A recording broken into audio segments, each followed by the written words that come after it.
Beide het soortgelyke ivoortalle en plat hoefagtige naels op die punte van hulle tone. Maar anders as olifante bly dassies dikwels in voorstedelike omgewings. Hier is Urban Critics.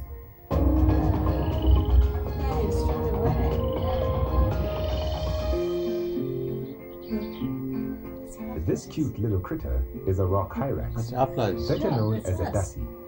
And while it might look like a cross between a rat and a rabbit, it is neither. Incredibly, and despite the enormous difference in size, a dassie's closest relative is actually the African elephant. Helen Payne is a zoologist and an expert on these delightful creatures.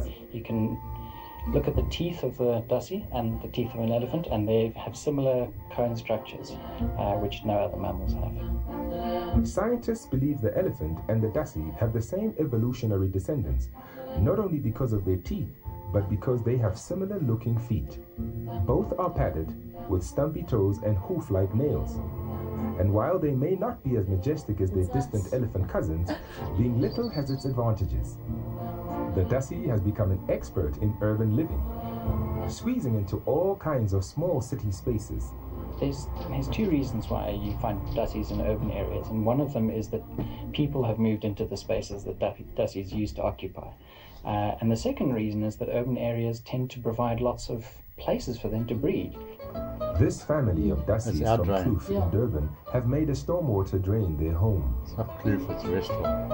They are adored by local residents who have put up these signs to warn motorists to slow down when approaching the dassies' digs. Up to 95% of their day is used to laze around in the sun. They are unable to regulate their body temperature very well, which means, just like reptiles, they have to sun themselves to get warm. The dassies are really social creatures. It's mostly the young females that stay in the groups for their whole lives, and occasionally males will leave the troops to go and form colonies elsewhere. He says urban dassies have lost many of their natural predators, like the varroa and crowned eagles, as well as leopards and caracals. The biggest threat now is ongoing development. Debbie Gardiner runs a preschool in Kloof. She says a dassie family moved into the bottom of her garden a few years ago. I think they've come from the Paradise Valley Nature Reserve, which is just down the road from me. They are building an eco-estate there, and with all the cars, the vehicles, the building, the comings, the going, people there the whole time, I think that this has disturbed their natural environment and habitat, and they've moved across here and made their home in my garden. She's taken the opportunity to teach the children about the animals and to have respect for wildlife.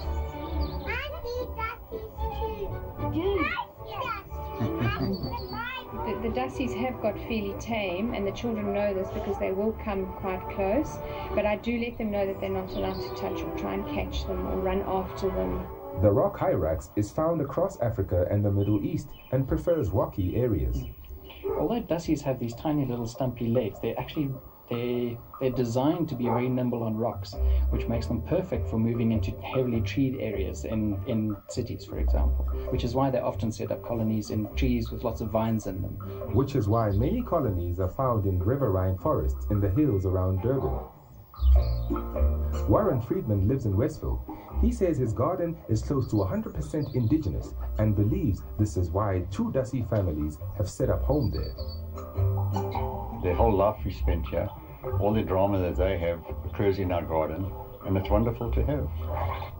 Dassies are very particular about where they defecate and will set up a latrine in an area, away from where they live.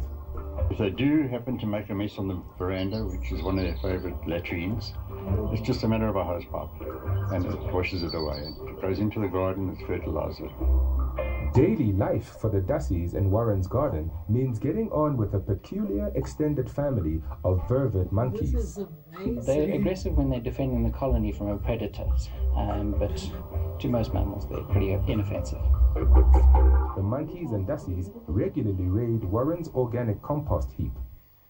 I have a philosophy that if the garden isn't being eaten, there's something wrong.